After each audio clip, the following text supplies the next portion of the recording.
Hoy le toca a María José Delgado. Ella es profesora en Ciencias Religiosas por la Universidad Centroamericana de la Compañía de Jesús de El Salvador y licenciada en Teología y Filosofía por la Pontificia Universidad Nuestra Señora de Asunción de San Paulo, Brasil. Es licenciada y doctora en Teología Bíblica por la Universidad Gregoriana de Roma. Actualmente vive en Nicaragua y trabaja en el equipo de Yocoyani, Acción Ecuménica para la Capacitación y Reflexión Teológica, asociación nicaragüense dedicada a tiempo completo a la formación de laicos, delegados de la palabra, catequistas y lideresas parroquiales de diversas diócesis del país. Y más que nada, yo creo que ya es como una amiga para nosotros, para nosotras, ha dado clases, cursos con Ibicla y realmente la tenemos en un alto aprecio y siempre ha sido un deleite que nos comparta toda su sabiduría. Entonces, pues para mí es un placer presentarla y darte la bienvenida, María José. Gracias por estar con nosotros y adelante porque están desesperados y no quieren perder más tiempo. Gracias, Yolanda. Gracias, hermano Manuel y Félix, que siempre tienen la generosidad de invitarme. Para mí es una alegría, un honor realmente trabajar con ustedes. Em, Mi campo de trabajo es el bíblico en diversas zonas del país, entonces diversos escenarios. Ustedes ya tienen un percurso bíblico grande, largo, porque ya los he encontrado en diversos momentos. Entonces, mi presentación va a ser algo muy sencillo. ¿M?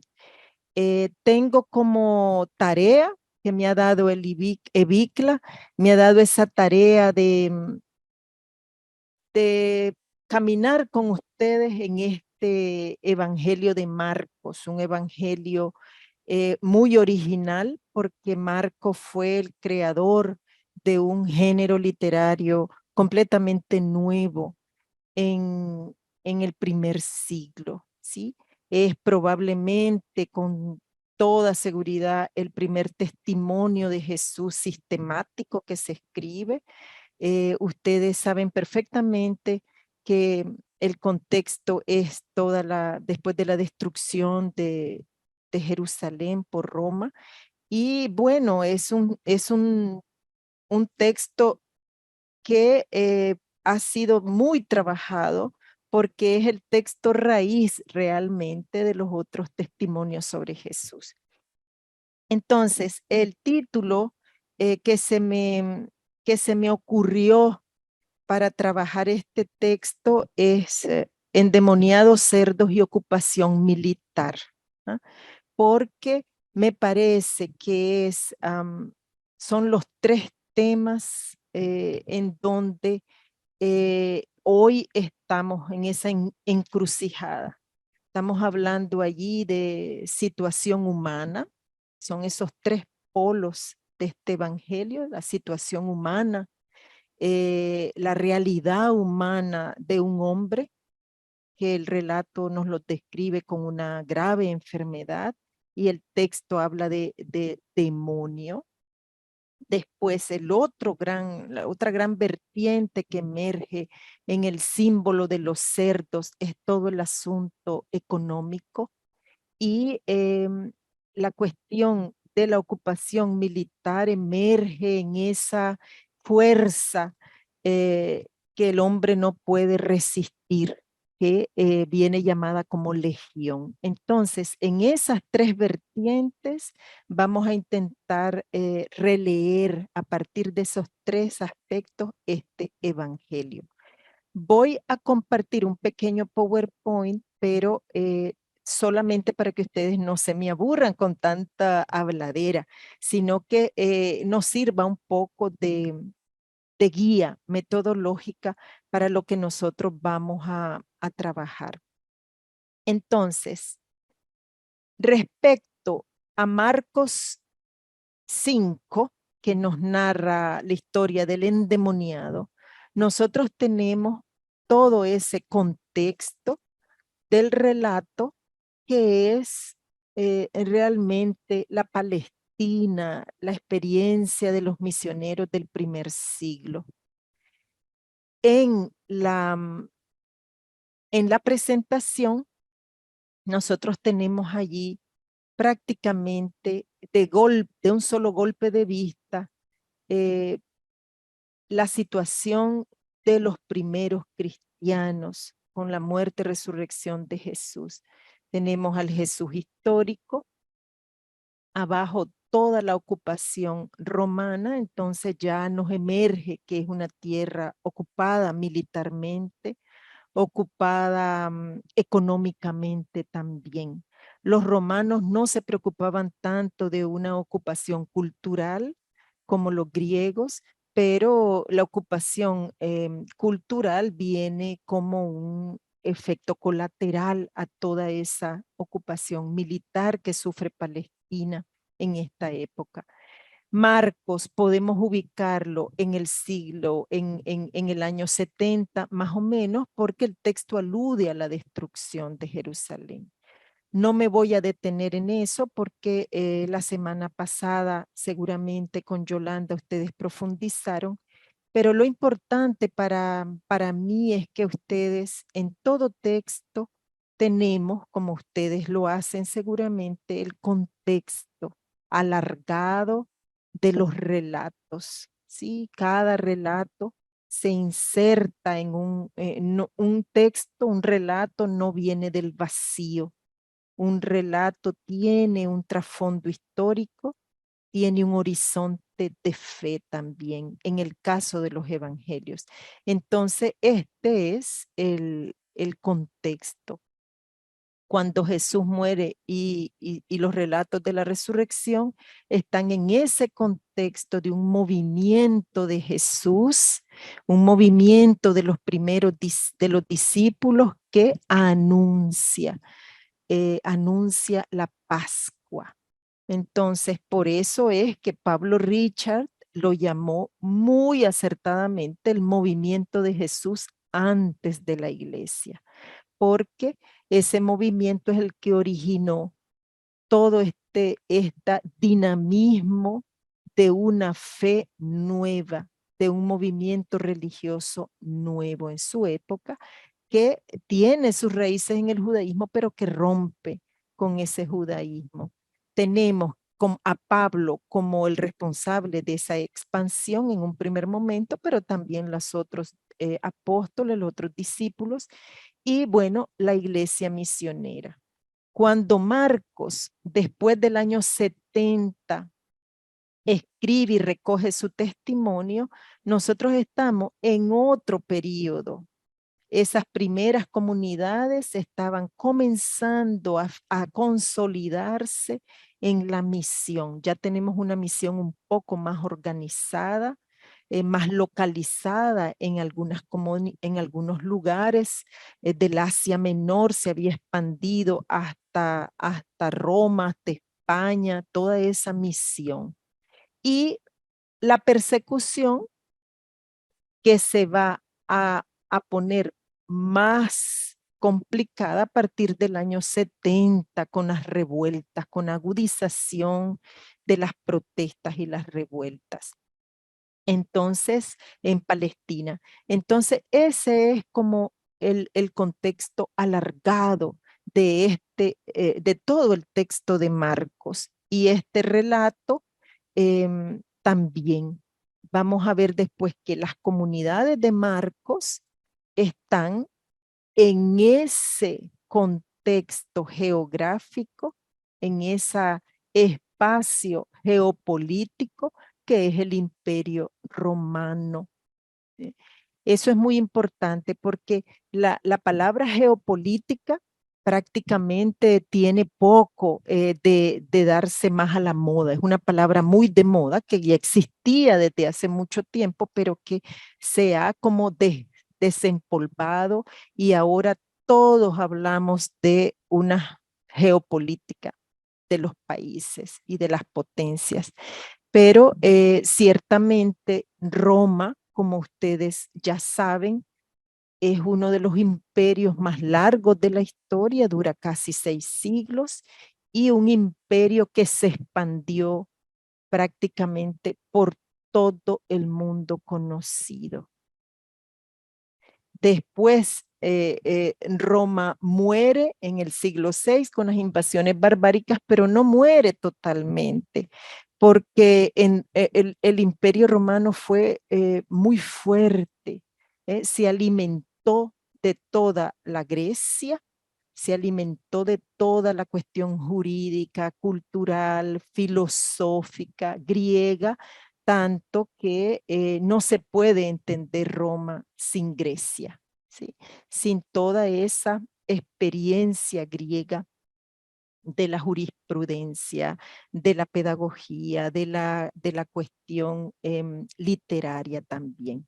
Entonces el Imperio Romano se extiende en el siglo primero, el año 70, cuando las comunidades tienen que salir porque la situación es insostenible y entonces muchos huyen, algunos se van quedando por las comunidades de Egipto, otros van por todo el Asia Menor, llegan prácticamente hasta España, está toda la tradición de Santiago. En Italia, en Roma, Italia en esa época pues no existe como hoy, son pequeños reinos, como la época se estilaba, familias feudales, reinos, y hasta después la unificación de la República Italiana, que fue hace relativamente poco. Y tampoco el italiano se habla latín, el italiano prácticamente es Dante el que con la Divina Comedia surge una lengua más unificada, así como pasó con Lutero en Alemania, con el alemán, Shakespeare en Inglaterra, es decir, la historia, el desarrollo, tuvo mucho que ver con esa expansión cristiana, porque prácticamente a partir del siglo III, cuando Constantino reconoce a los cristianos, entonces prácticamente el cristianismo y Europa fueron una misma cosa porque la cristianización. Europa eran tribus bárbaras, eh, eh, muchos problemas, tremendos problemas internos, guerras entre ellas, y prácticamente el fenómeno cristiano es el que comenzó a cambiar Europa, ¿ah? A influir en la cultura, en la enseñanza, el surgimiento después de las grandes universidades, etcétera. Tanto así que los judíos, que vamos a ver después en otro cuadro, como la expansión cristiana es la expansión judía, ¿no? Es la expansión judía. Por eso es que hoy tenemos esas grandes asuntos en la mesa de la cuestión judía, porque resale la expansión de los cristianos, la expansión también judía. Entonces, el Imperio Romano, los viajes de Pablo, cómo los viajes de Pablo influyen en ese movimiento, en esas redes posapostólicas que se fueron vinculando unas a otras, toda una red de comunicación cristiana, es decir, de valores cristianos, de los valores del evangelio, del anuncio de Jesús, de las rupturas con el judaísmo de la época de Jesús, etcétera. Entonces los viajes de Pablo, los viajes misioneros que nos narran los hechos de los apóstoles, son importantes para entender a Marcos, para entender cómo esas redes comunicativas cristianas van a caer a Roma, ¿sí? Van a caer a Roma, y cómo se alimentan estas comunidades de Roma de todo ese bagaje, de toda esa experiencia de las comunidades. Y ustedes tienen allí otro mapa en donde podemos ver claramente. el Evangelio de Marcos, nosotros tenemos 2 puntos. El norte, cerca de Damasco, el noroeste, fue muy importante para el Evangelio de Marcos, y Roma, el otro polo del Evangelio. Tanto así que el relato que nosotros hoy vamos a trabajar más de cerca, podemos decir que al noreste, ¿ah? Al noreste es que nosotros, ahí en la Decápolis, nosotros podemos ubicarlo, porque son comunidades misioneras con toda la problemática de Roma y que refleja una problemática ya vivida por las comunidades. Cuando las comunidades de Marcos salen, huyen de Jerusalén, algunas quedan allí en esa misión del norte de la Decápolis, atraviesan hasta llegar a Roma. Y eso es muy importante para entender el relato, porque nos va dando esos 2 polos, Roma y la Decápolis, los 2 contextos para poder entender qué es eso de la legión, qué es eso de los cerdos, cómo podemos nosotros descifrar al endemoniado, en qué aspectos. Y ahí está, ahí tenemos la expansión del judaísmo. El judaísmo entonces se expandió, y esa expansión del judaísmo no fue uniforme. Algunos llegaron hasta España, después de Roma llegaron hasta España, y es lo que nosotros vamos a conocer como los sefardíes, porque toda esta parte llamaba sefarat a toda la provincia, sí, ahí a la conocida como Hispania. Después algunos van quedando por el norte, por Asia Menor, otros van para otros lados, otros van para Egipto. Hay diversos judaísmos. Eso fue originando diversas formas en las que el judaísmo se fue inculturando en las regiones. Entonces tenemos a los sefardíes, vamos a tener en toda la parte de Italia, que después ya también la ocupación en la Britania, en Inglaterra, en todas esas áreas conocidas, Alemania, vamos a tener a los judíos esquinazi, también vamos a tener a los de Egipto, vamos a tener a los judíos que van a poblar toda la parte de lo que hoy nosotros conocemos como Rusia, el Asia Menor, toda la parte que vamos a conocer como Rusia, ¿sí? Que allí después se fueron también mezclando tribus que se fueron convirtiendo al judaísmo, tanto que en el siglo VIII de nuestra era todavía había tribus que se convertían todas al judaísmo. El caso de los házaros, ¿sí? El caso de los házaros, que después son importantes porque después son los que van a dar origen al sionismo, ¿no? Con el proyecto de Inglaterra y Francia. Y nosotros allí podemos entender entonces la variedad de judaísmos que originó la diáspora. No fue un único uniforme judaísmo, como que nosotros fue un fenómeno que se trasladó todo para Europa. No, fue un fenómeno de diversos judaísmos. Los de Egipto conocidos, los de Egipto y el norte de Siria conocido como los Misraim, ¿sí? Los esquinazi, los sefardíes, y después los házaros, que ya no son originarios de este judaísmo que se expande en el primer siglo, sino que son tribus que se van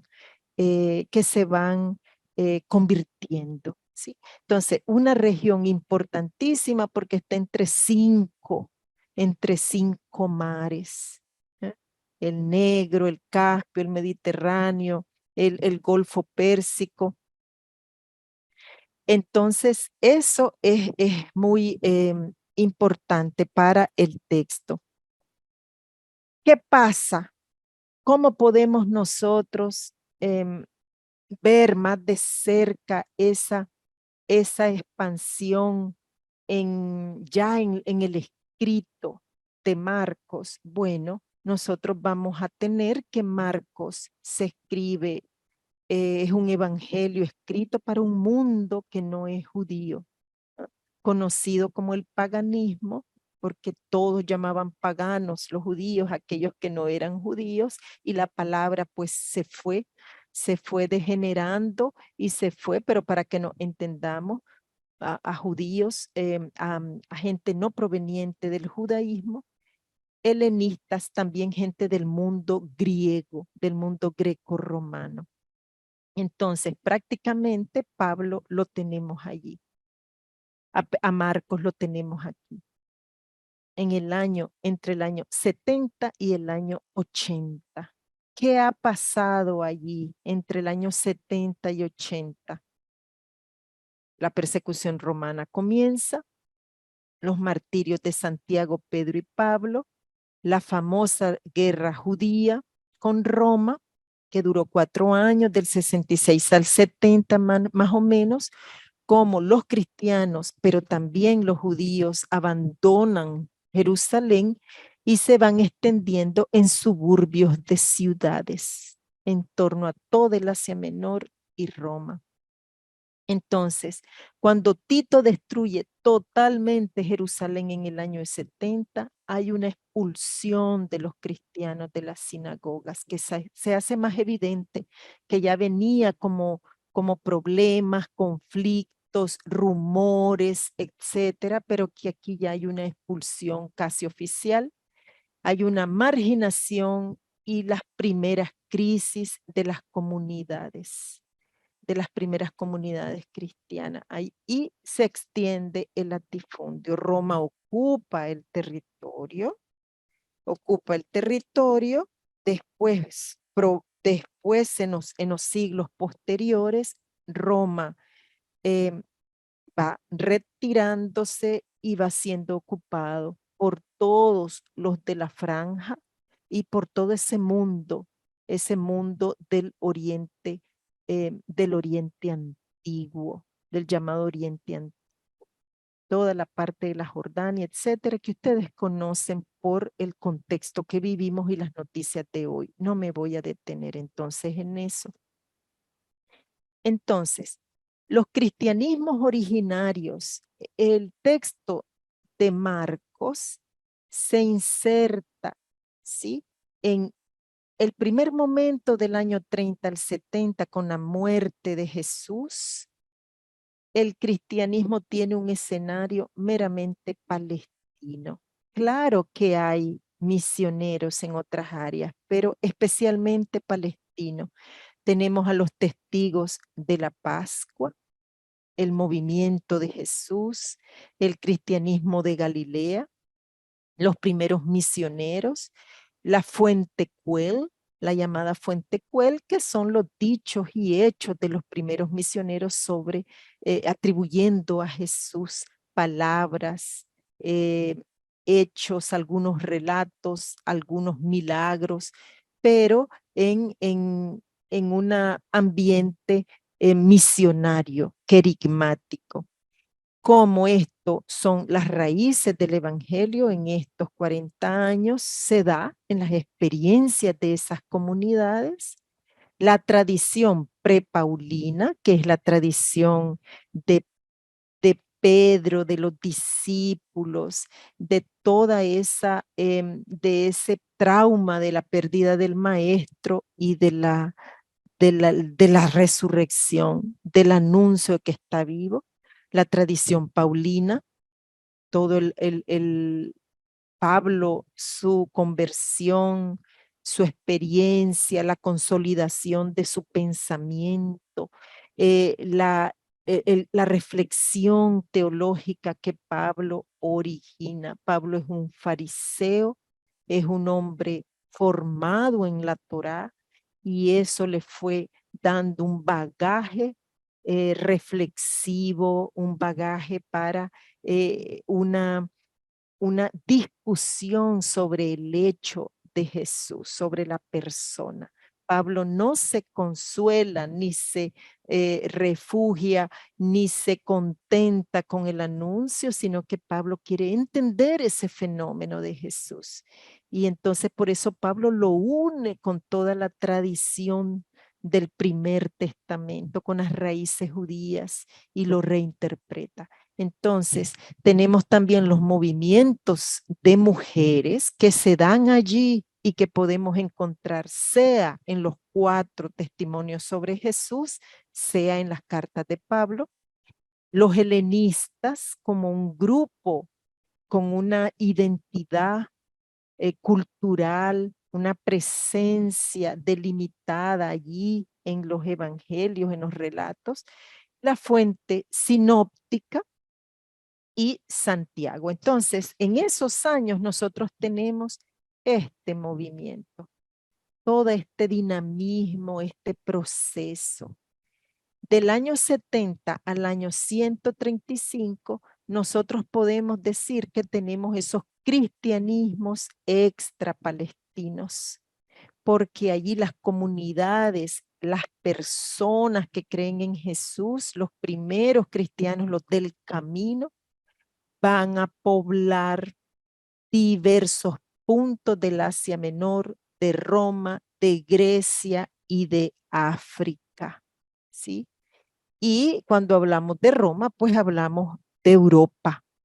Europa también como un conjunto unificado, la Unión Europea es reciente, es un fenómeno que tiene máximo 50 años.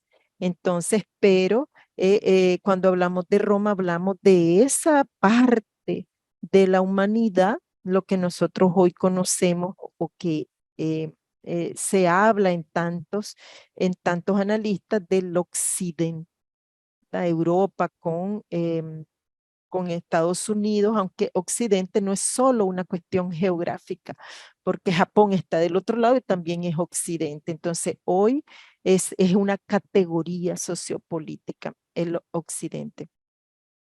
¿Cuáles son esas redes comunitarias posapostólicas? Jerusalén, el punto, el punto emergente en donde surge todo con la tradición apostólica. También en el norte, Antioquía, hay una tradición de los primeros misioneros.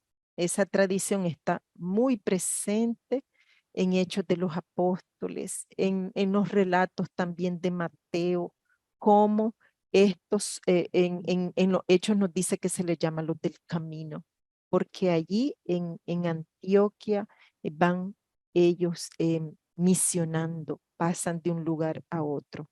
Tenemos en Éfeso toda la tradición de Juan, en Corinto especialmente el punto de la tradición paulina, en Roma la tradición más ligada a Pedro y en Alejandría, en el norte de África, nosotros tenemos y ubicamos a Marcos y a Pedro también. Todavía eso está en grandes discusiones en la literatura bíblica, pero hay allí diversas tradiciones. Tomás es uno de los que probablemente por ahí anduvo, porque hay comunidades que estiman toda una tradición identificada con Tomás. Y bueno, en la tradición de Roma tenemos también a Marcos muy presente, porque la tradición nos dice que Marcos escucha de Pedro todo el evangelio, escucha de Pedro toda una experiencia de Jesús, ¿sí? Y de ahí viene el hecho en que él también da testimonio. Del año entonces 30 al 190 más o menos después de Cristo, nosotros podemos identificar 4 generaciones cristianas. ¿Por qué es importante esto? cuando hablamos del relato del endemoniado, porque el relato del endemoniado no va a ser solo en el Evangelio un relato de exorcismo así sin más. El relato del endemoniado es una manera cristiana de presentar cómo Jesús es más fuerte que el mal, como vamos a ver más en detalle. Entonces, por eso es importante ubicar ese movimiento de Marcos en Roma, del año 30 al 70, todo un movimiento religioso caracterizado, una generación por la creatividad, por el carisma, por la vitalidad del recuerdo de Jesús. Hay poca institucionalización. Hay un impacto que generó una expansión geográfica y cultural, porque el impacto de decir que un muerto está vivo, ¿no?, fue expandiéndose. Una transmisión oral de la experiencia de Jesús. Hay confusión y hay ambigüedad conceptual, ¿ya? No hay conceptos claros, no hay conceptos definidos. Por eso es Pablo el primero que comienza una reflexión teológica. Y Pablo comienza a querer entender, a querer comprender y a poner los puntos sobre la I de quién es Jesús, de su identidad. Entonces, esa confusión y ambigüedad conceptual va a ser superada en las siguientes generaciones, y hay una esperanza escatológica porque se cree que el fin está cerca, ¿sí? Que Jesús viene de nuevo. Y hay un mantenimiento del carácter político de Jesús. Y eso es muy importante porque después las comunidades de Roma van a toparse en el siglo III con que es la religión oficial del imperio. Y ahí van a darse eh, los problemas que nos llegan hasta hoy. Y el carácter político de Jesús marca profundamente los textos evangélicos, ¿sí? De los evangelios. Del 70 al 100 hay una búsqueda de estabilidad y de fijar la memoria de Jesús en el contexto de destrucción y posguerra, muerte de los primeros seguidores y pluralidad escatológica. Parece que hay alguien que levantó la mano, como Yolanda está con Félix, entonces yo estoy a sus órdenes. Vamos a pedirles que dejen las preguntas al final, por favor. Gracias, Yolanda. Entonces, Benjamín, recoja la pregunta y vamos al final con las preguntas. Ok, gracias, Benjamín. Entonces, esa búsqueda de estabilidad y de fijar la memoria de Jesús es la que lleva no solamente a la persecución y a una pluralidad de interpretaciones, sino que lleva a fijar la memoria, la escritura. Y ahí entonces se da, primero en Pablo, después los evangelios, hay una proliferación de escritos. Vamos a tener las diversas cartas y demasiados textos que quedaron, que son conocidos como textos extrabíblicos, porque no entraron en la lista, en el canon. Pero fueron muchos los intentos de fijar la memoria de Jesús. En el contexto de guerra, en ese contexto bélico, está más ese instinto de que se puede perder algo.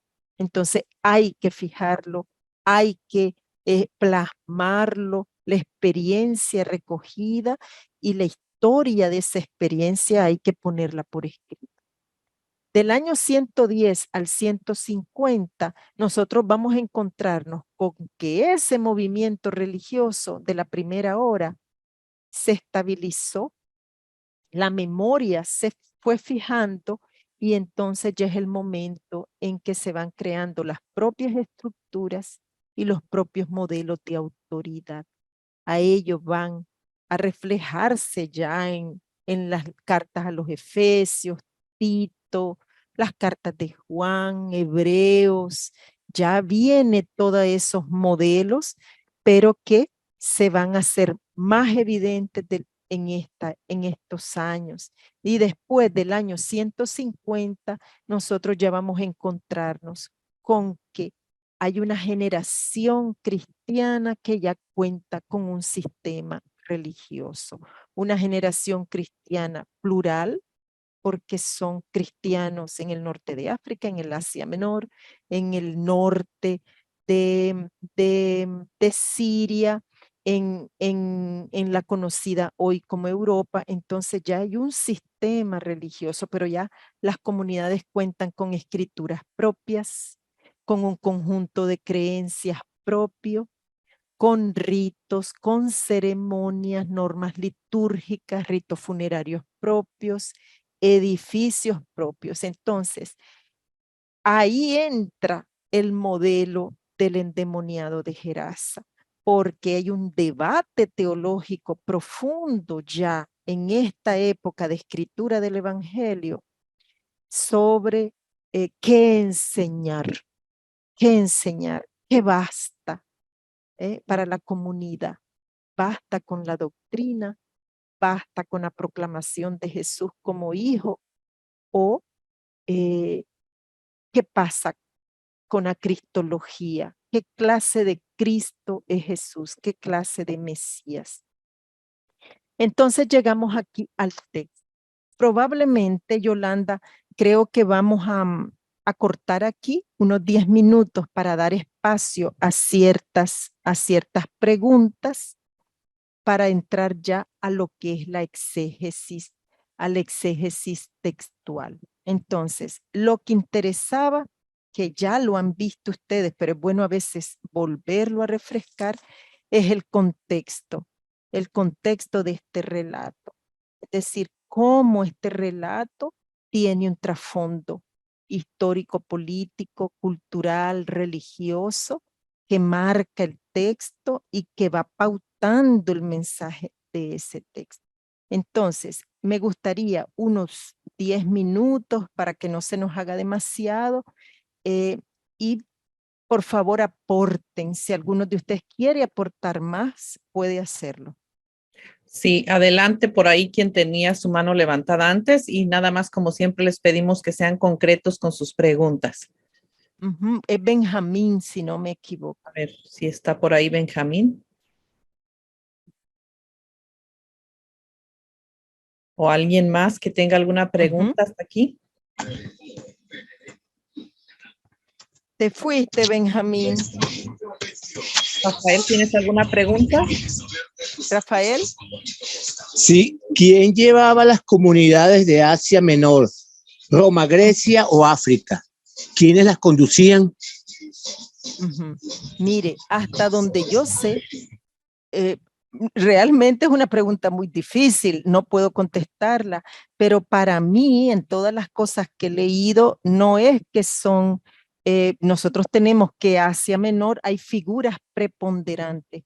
Pablo es preponderante en Asia Menor, pero también lo es en Roma.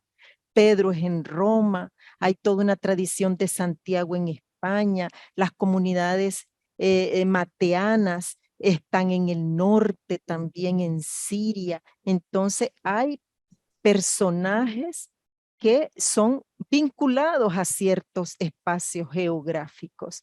No podría decir con exactitud qué personajes, pero hay tradiciones. Nosotros ubicamos la tradición de Marco en el norte, el sur, el noreste, pero también en Roma. A Pablo lo ubicamos, por ejemplo, en el Asia Menor. Y Lucas es un evangelio escrito a encargo. Lucas es un investigador.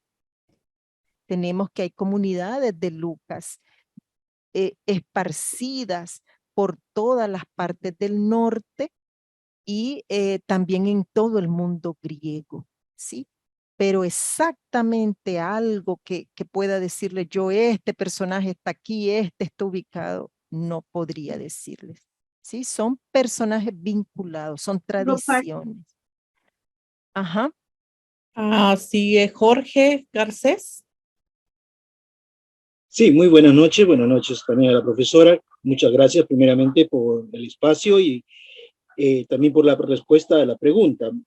Tengo una pregunta. Tengo entendido de que el Evangelio de Marcos fue escrito para una comunidad helenística, ¿correcto? Quisiera que por favor me pueda aclarar ese punto. Y si fuese así, entonces yo podría entender, y quiero que me corrija acá si estoy acertado o no, si Marcos fue, su público, su auditorio fue una comunidad helenística, entonces entre Jesús y los demonios podríamos decir que desde la perspectiva cultural de los helénicos, estaríamos diciendo que es una lucha entre dioses, ¿no? O sea, Jesús, el Dios supremo sobre los dioses territoriales, y que hay una supremacía de quién es el verdadero Dios.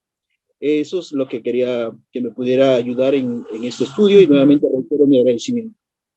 Sí, Jorge, por supuesto que podemos decir eso. Cuando nosotros trabajemos el texto, vamos a darnos cuenta que el relato del Evangelio es un relato de lucha de poderes, ¿sí? De lucha de poderes.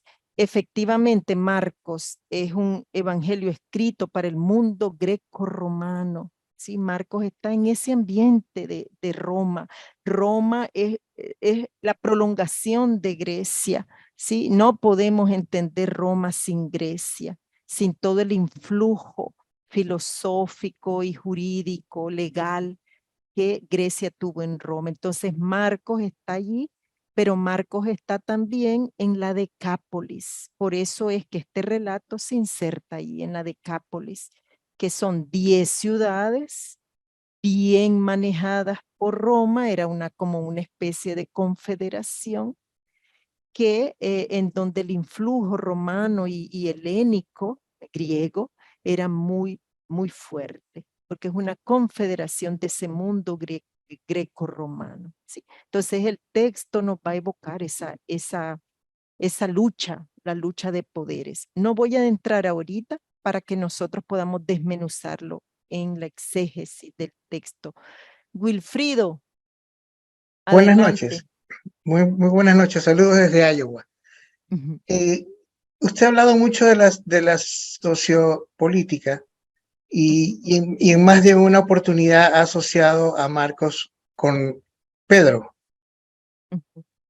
No sé si es parte de su exposición, pero para usted, ¿hay o no hay influencia de Pablo en el Evangelio de Marcos? Porque siempre se ha identificado, especialmente la tradición, a Marcos se lo identifica como una especie de traductor, en el sentido de que él quizás, no es que quizás él escribía griego, de Pedro. Entonces, simplemente me entró la curiosidad porque prácticamente con todo lo dicho, la influencia de Pablo como que se la ha dejado un poco a un lado, pero muchos creen que Pablo influye en los 3 evangelios. O sea, esa es mi pregunta. Está en lo correcto. Marcos está más vinculado a Pedro. Eso es así. Marcos bebe más de la tradición de Pedro, porque todo el estilo del Evangelio de Marcos, tan sobrio, tan específico, no nos habla de una persona con un intento de reflexión, digamos. Marcos expone los relatos, pero Pablo influye porque Pablo es el que comienza la cuestión teológica del texto, el Hijo de Dios, el Cristo, el Mesías, todos esos son conceptos teológicos paulinos. Entonces la tendencia hoy entre los exégetas, que por lo menos yo algunos he leído, es lo que usted está diciendo. Marcos influye en todo lo escrito, porque sin Pablo, porque sin Pablo no hay cristianismo. Sin Pablo, por lo menos la reflexión cristiana en los conceptos judíos, ¿verdad? El concepto de hijo de Dios es un concepto que también lo encontramos, el hijo del hombre en el Antiguo Testamento, el Mesías, es un título por excelencia que se le otorga incluso después del exilio en un contexto sociopolítico a Darío. ¿ah? Darío va a ser identificado como el Salvador. Entonces ahí miramos de nuevo la cuestión sociopolítica. Pero sí es cierto que Pablo influye mucho en el Evangelio. La tradición está más afincada en Pedro, pero Pablo y Pedro estuvieron ambos en Roma. Y es muy probable que Marcos se haya encontrado también con Pablo. ¿Sí? Hay un biblista que trabaja todo ese aspecto, se llama Romano Pena. Si ustedes encuentran algunos libros de él, el ambiente sociocultural, toda la cuestión cristológica del primer siglo, él habla de esos influjos, de esas influencias de Pablo en toda la reflexión de los testimonios sobre Jesús. Rand Mitchell o Michael. Hola, buenas noches.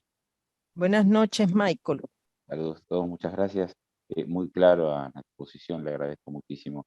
En relación a lo que estaban consultando recién, si bien en el Evangelio de Marcos hay una influencia de Pablo, vemos que Marcos en algún momento queda bajo la tutela, por decirlo de alguna manera, de Pedro. Y es muy respetuoso, no como un traductor, sino como un intérprete. Y tras la escritura de Marcos, es posible ir descubriendo la figura de Pedro, su manera de pensar, de sentir, porque como dijo usted, es muy concreto, es muy rústico. Y trayendo la figura de Pedro, digo, ¿es posible ver a un Pedro atrás de una escritura de Marcos?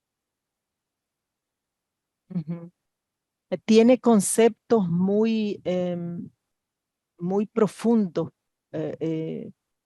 Marcos, que probablemente Pedro transmite su experiencia de un compinche de Jesús, del que anda con él, del que trata de entender al maestro, pero los conceptos son conceptos paulinos en el sentido de la reflexión teológica, de toda esa densidad de reflexión que va a darse en las primeras comunidades. Recuerden ustedes que esas confusiones conceptuales o de ideas fueron el caldo que nutría las comunidades. Y las comunidades discutían mucho sobre esas ideas, sobre qué ideas y conceptos prevalecían o no. Entonces ahí están las diferencias cristológicas también. Una comunidad va a acentuar más el aspecto del Hijo de Dios, otros el aspecto Mateo, de ese judío, Jesús de la mera tronco judío, ¿sí? Y, y Lucas va a sotolinear también otros aspectos cristológicos, el Salvador, el Sanador, refleja también toda la comunidad que se vive, la comunidad que va reflexionando sobre ese tema distinto. Lo que pasa es que nosotros ya conocemos, ya nacimos con la cultura cristiana, ya está en nuestro ADN. Entonces es complicado ver cómo esos conceptos y esas ideas no pertenecen solo a una persona, porque Pablo incluso se alimenta de unos conceptos teológicos judíos. Él es judío, él es fariseo, él estudió la teología con los maestros. Entonces viene una tradición que viene de siglos, ¿sí? Adrián. Gracias, profesora. Muy buenas noches. Buenas noches. Sí, al igual que comparto con los compañeros la excelente exposición tanto de la semana pasada con la profesora Yolanda como con la suya. Y hay un elemento que me llama la atención y que quería compartir justamente, es que uno de los elementos que uno puede destacar a propósito de esta dependencia petrina en relación al Evangelio de Marcos es, digamos, la transparencia de Pedro, concretamente en el Evangelio. Uno puede descubrir a partir del Evangelio cómo Pedro se desnuda, digamos, ¿no? Es decir, deja al descubierto su propia humanidad, sus propias preguntas, sus propias dudas, sus propias traiciones, ¿no? Y eso solo lo puede hacer alguien que se está autocriticando, ¿no? Es decir, que se está mirando al espejo, frente al espejo del Evangelio, digamos, al espejo de la buena noticia que es Jesús, y se hace a sí mismo una autocrítica. Y en ese sentido, ya digo, la dependencia con Marco, perdón, de Pedro en relación al Evangelio de Marcos, pero también la invitación a mirarnos todos como discípulos, ¿no? Que en ese proceso pues somos impetuosos como Pedro, pero a la vez también hacemos aguas, ¿no? Como dicen los hermanos mexicanos aquí presentes, ¿no? Gracias. Excelente, Adrián, excelente. Esa capacidad de Pedro de la autocrítica, muy buena su aporte, porque en el Evangelio Pedro sale mal parado siempre, ¿no? Entonces, y esa experiencia solo la pudo captar Marcos en esa, debiendo de esa tradición, de esa narración, de esa comunicación de Pedro. Silvia. La escuchamos, Silvia.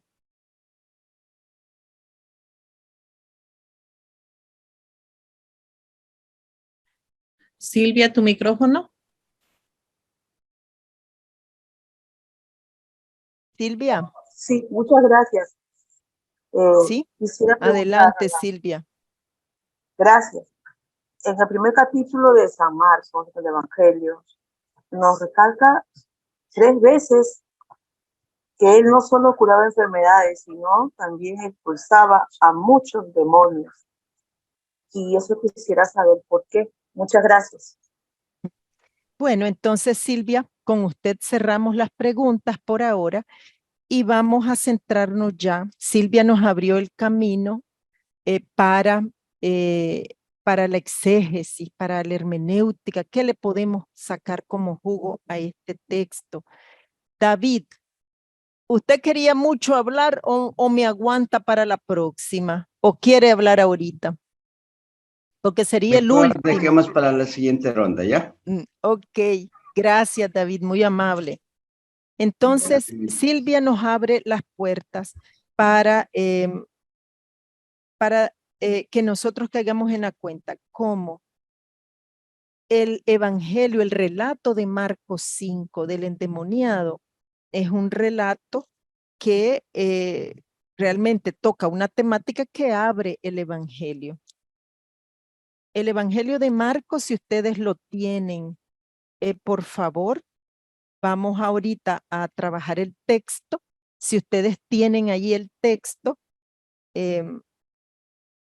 dice así: comienzo del evangelio de Jesús, el Cristo, Hijo de Dios, conforme está escrito en Isaías, el profeta. Mira, envío mi mensajero delante de ti, el que ha de preparar el camino. Voz del que clama en el desierto, preparen el camino del Señor, enderecen sus sendas. Y así comienza el evangelio. Marcos sitúa a la comunidad de Roma, su escenario, sus oyentes. No podemos hablar de lectores porque ya se escribía, pero era muy caro escribir, los manuscritos eran raros, eran los ricos que por encargo daban a escribir algunos textos, pero sí podemos hablar de oyentes, de la comunidad que escucha. El horizonte de escucha que tiene Marcos son las comunidades de Roma y las comunidades, alude a las comunidades del noreste de Palestina, toda la parte de la Decápolis. Entonces, ubica Marcos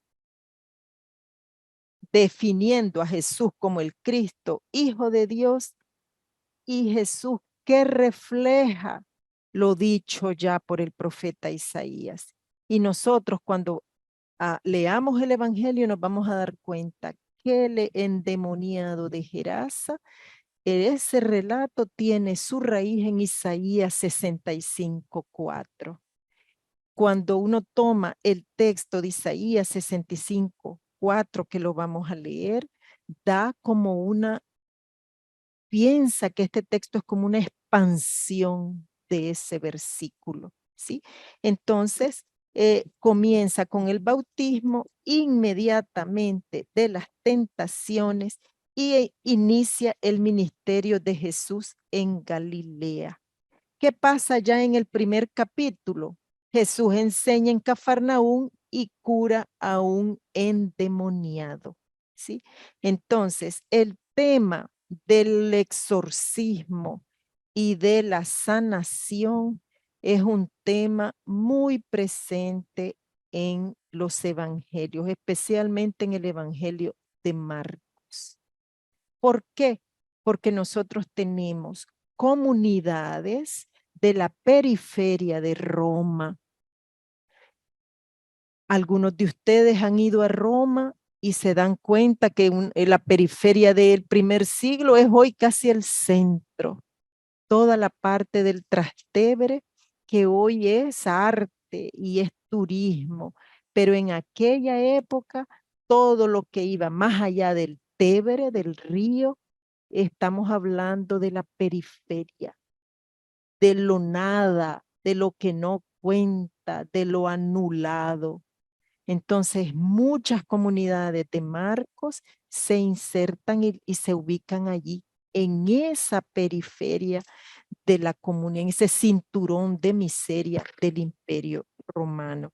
Entonces, vamos a irnos al texto para ver qué sacamos de él que nos puede iluminar.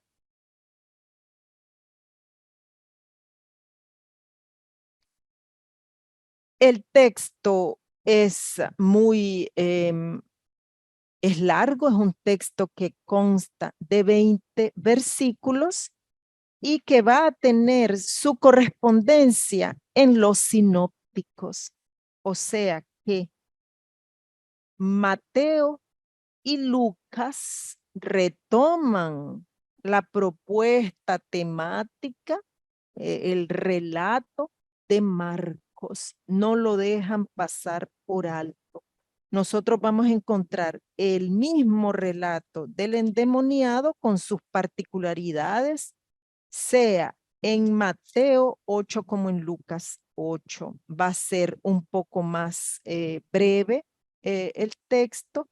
En Mateo va a hablar de los gerasenos en plural, de los habitantes. Lucas habla del personaje, del único personaje, de un único, pero Marcos va a probablemente es el texto originario, ¿sí? ¿Por qué les digo esto? Porque cuando nosotros podemos pensar, es Marcos el primero, el texto está acabado. Y no, los aprendices de Biblia nos topamos con el mayor problema de la historia de la redacción. Como en un texto, nosotros encontramos una serie de capas textuales. Un relato tiene muchas capas textuales. Es como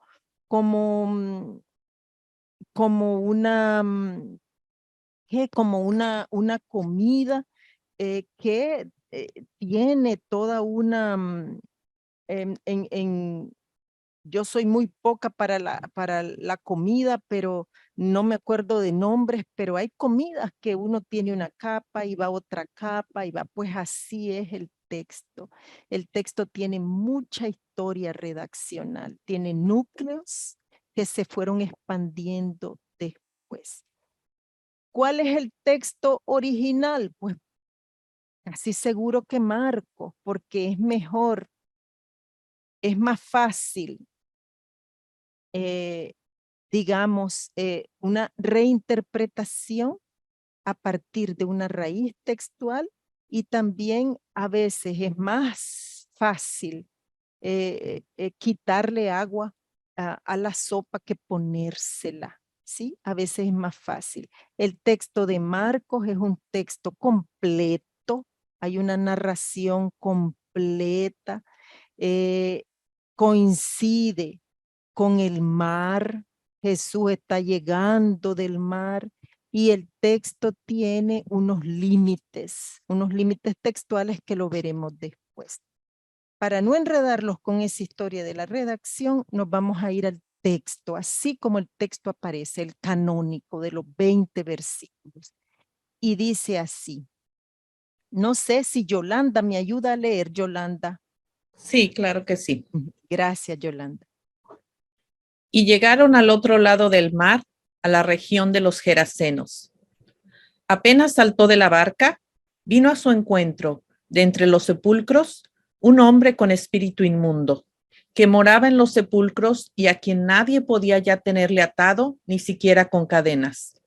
Pues muchas veces le habían atado con grillos y cadenas, pero él había roto las cadenas y destrozado los grillos, y nadie podía dominarle. Y siempre, noche y día, andaba entre los sepulcros y por los montes, dando gritos e hiriéndose con piedras. Al ver de lejos a Jesús, corrió y se postró ante él, y gritó con gran voz: ¿Qué tengo yo contigo, Jesús, Hijo de Dios Altísimo? Te conjuro por Dios que no me atormentes. Es que él le había dicho: Espíritu inmundo, sal de este hombre. Y le preguntó: ¿Cuál es tu nombre? Le contesta: Mi nombre es Legión, porque somos muchos. Y le suplicaba con insistencia que no los echara fuera de la región. Había allí una gran piara de puercos que pasían al pie del monte, y le suplicaron: Envíanos a los puercos para que entremos en ellos. Y se lo permitió.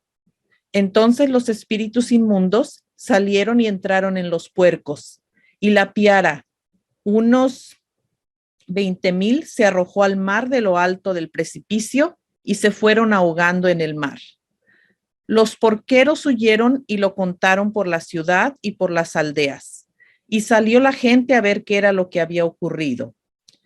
Llegan donde Jesús y ven al endemoniado, al que había tenido la legión, sentado, vestido y en su sano juicio, y se llenaron de temor. Los que lo habían visto les contaron lo ocurrido al endemoniado y lo de los puercos. Entonces comenzaron a rogarle que se alejara de su término. Y al subir a la barca, el que había estado endemoniado le pedía estar con él, pero no se lo concedió, sino que le dijo: Vete a tu casa donde los tuyos y cuéntales lo que el Señor ha hecho contigo y que ha tenido compasión de ti. Él se fue y empezó a proclamar por la Decápolis todo lo que Jesús había hecho con él, y todos quedaban maravillados. Gracias. Entonces, allí está malo porque son 2,000, ¿verdad? No 20,000. Voy a tratar de arreglarlo cuando les enviemos el PowerPoint. Pero bueno, nosotros tenemos un texto largo, pero bien compacto. Y vamos a tratar de hacer la hermenéutica del texto, una interpretación, ateniéndonos a una interpretación clásica, pero también para dar el salto a todos los elementos pastorales.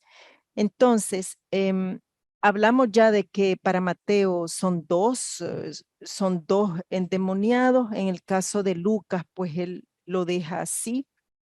¿Qué podríamos decir del núcleo del texto? ¿Quién tiene el texto original? Pues son preguntas difíciles. Nosotros podríamos decir que hay elementos claves entre los tres textos sinópticos. Está toda la ubicación del mar. Los tres textos ubican a Jesús y limitan el texto, lo delimitan en el mar, frente al mar. Nos dice Mateo, llegando al otro lado del mar. ¿De qué mar estamos hablando? Pues probablemente del mar de Galilea, porque ubica en la región de Gerasa. se ha llamado también a la tradición, se le habla de los gadarenos, hay una región llamada Gadara, y se habla también de tres maneras. Se habla de los gergesenos también. Es decir, el vocablo varía, pero en todo caso nosotros estamos hablando de una región. Gerasa es una región que queda aquí en la Decápolis y estamos hablando que queda más o menos a unos 52 kilómetros. 52, 55 dicen otros dicen 54, más de 50 kilómetros al sur del mar de Galilea, al sureste del mar de Galilea. Y tenemos aquí que Gadara quedará más o menos a unos 2 kilómetros. Algunos dicen 10 porque hay, pero otros dicen no, está cerca, unos 2 kilómetros ya en la riba, ya es más cerca la orilla del mar de Galilea. En todo caso, nosotros estamos confrontándonos con un relato que queda en toda esa zona de la Decápolis, en el mundo greco-romano. Es decir, Marcos confronta el mensaje en ese mundo, en ese mundo influenciado profundamente por el imperio romano y culturalmente por Grecia. Y ahí va a darse todo ese problema de los puercos, por ejemplo. Allí podemos entenderlo. ¿Por qué? Porque los judíos no comen cerdo. Los judíos, ¿cómo es posible que los judíos trabajen y vivan entre los puercos, cuiden puercos? Nos relata el relato del hijo pródigo, nos narra eso, cómo el hijo pródigo va y cuida cerdos y él siente que es el trabajo más inicuo, más terrible que puede hacer. Y a partir de esa reflexión, de esa condición socioeconómica, es que él va a entrar en reflexión y dice, volveré sobre mi padre. Entonces, para ver el impacto que tiene el hecho de vivir, de que haya puercos en esa región. Y todo el poder económico que eso conlleva. Entonces tenemos aquí toda esta región. ¿Qué podemos decir del relato en sí? ¿Ya? ¿Cómo lo podemos nosotros delimitar? Marcos, la estructura de Marcos, ustedes ya seguramente la han trabajado, pero nosotros podemos decir que el relato del exorcismo del endemoniado se delimita desde los versículos 3, de los capítulos 3 al 6. Allí hay una serie de sanaciones y de exorcismos, ¿sí? Hay como un sándwich, una especie de sándwich. La carne del sándwich es estas narraciones, estas exorcizaciones, estos exorcismos, y está en dos grandes puertas, ¿sí?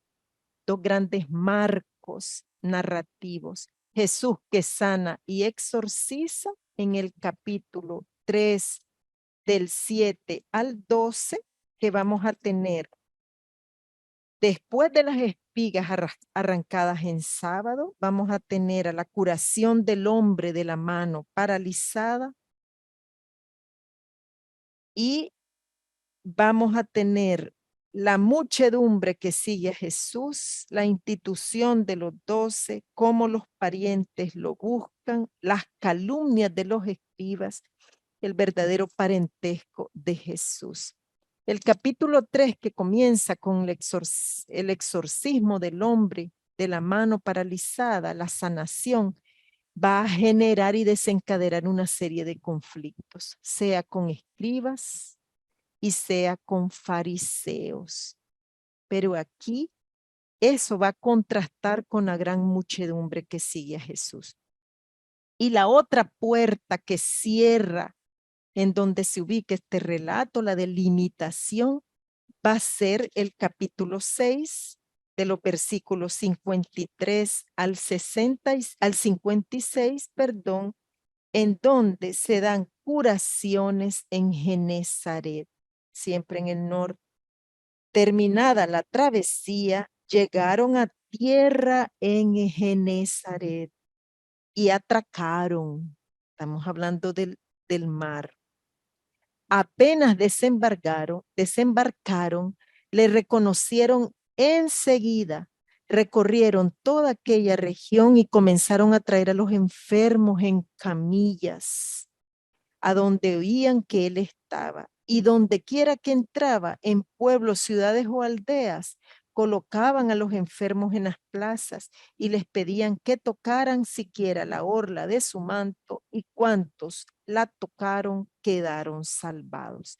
Entonces, es impresionante que habla, no dice quedaron sanados, quedaron salvados. Allí hay otro concepto teológico que tiene su trasfondo en la sanación de las enfermedades, pero es el concepto de salvación, una restitución total de la dignidad del ser humano. Si nosotros tenemos en cuenta que la enfermedad es vista en esta época como parte del pecado, ¿sí?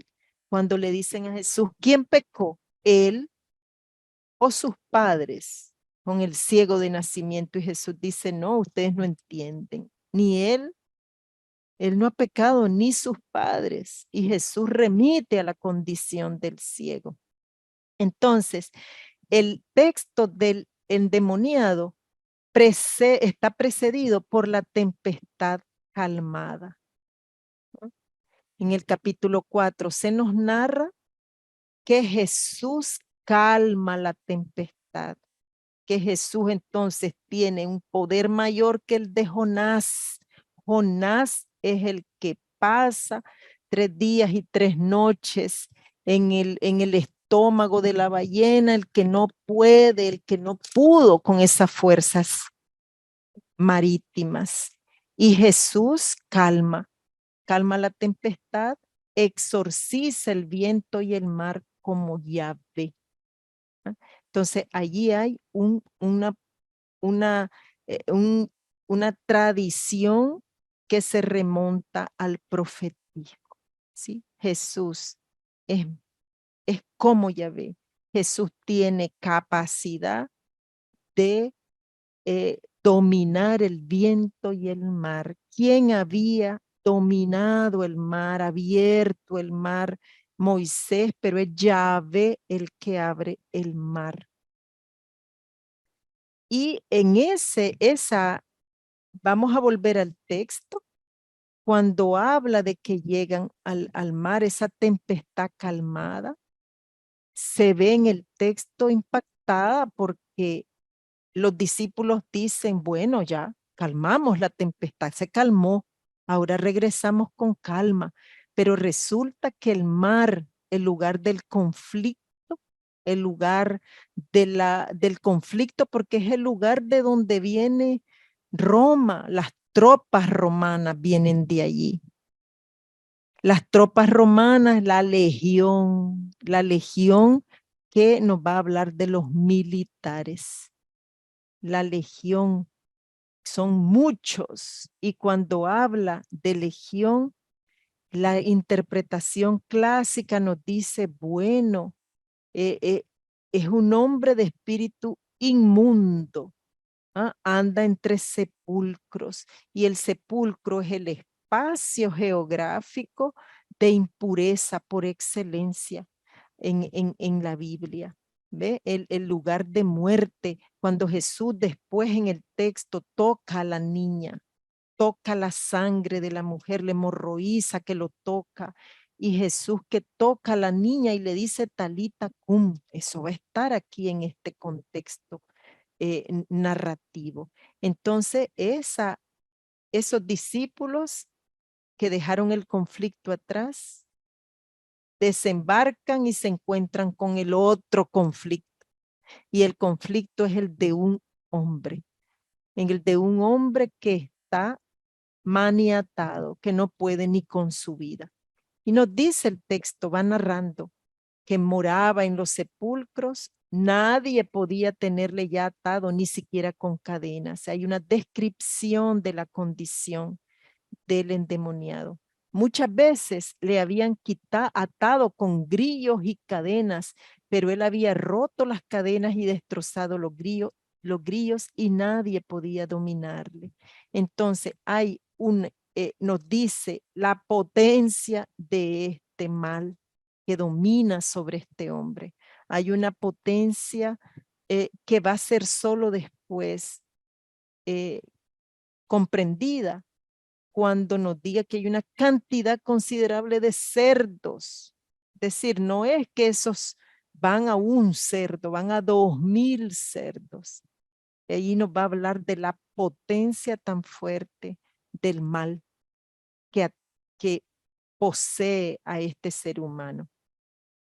Y el texto va más allá y describe, y siempre noche y día andaba entre los sepulcros y por los montes, dando gritos e hiriéndose con piedras.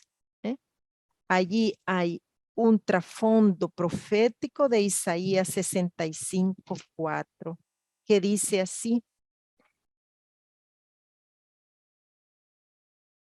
Vamos a leer el 3 para poder entenderlo. Dice, pueblo que me irrita en mi propia cara de continuo, que sacrifican en los jardines y queman incienso sobre ladrillos, que habitan en tumbas y en antros, hacen noche, que comen carne de cerdo y basofia descompuesta en sus cacharros.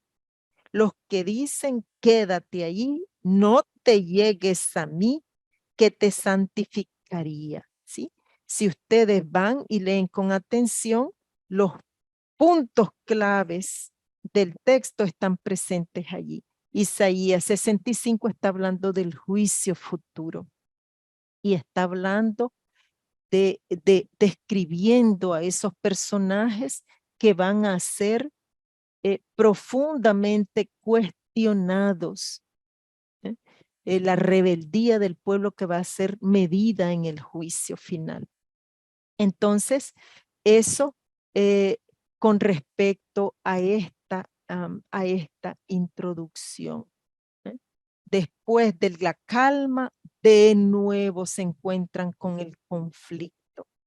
Y ahí es interesante cómo el texto ubica en el mar, porque el mar es la zona de donde viene el imperio con sus tropas, en donde viene la cantidad de soldados, de militares, que se alimentan de cerdo. ¿Sí? Todavía hoy los militares en las misiones militares, las latas van de comida en su mayoría. La carne tiene que ver con el cerdo. La otra vez yo estuve viendo una noticia o la cantidad de cerdos y de gallinas que se consumen en el mundo por los enlatados, ¿sí? Que los países del primer mundo, esa vida tan trepidante que se lleva y que mucha gente pues tiene que comer esa comida rápida, etcétera. Entonces, es interesante cómo aquí se describe esa situación.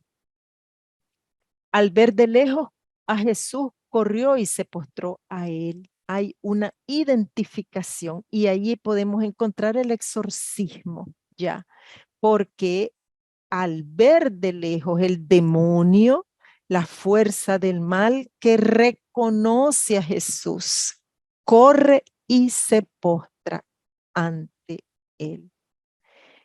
y gritó con una gran voz: ¿qué tengo yo contigo, Jesús, Hijo de Dios Altísimo? Hay una confesión de fe.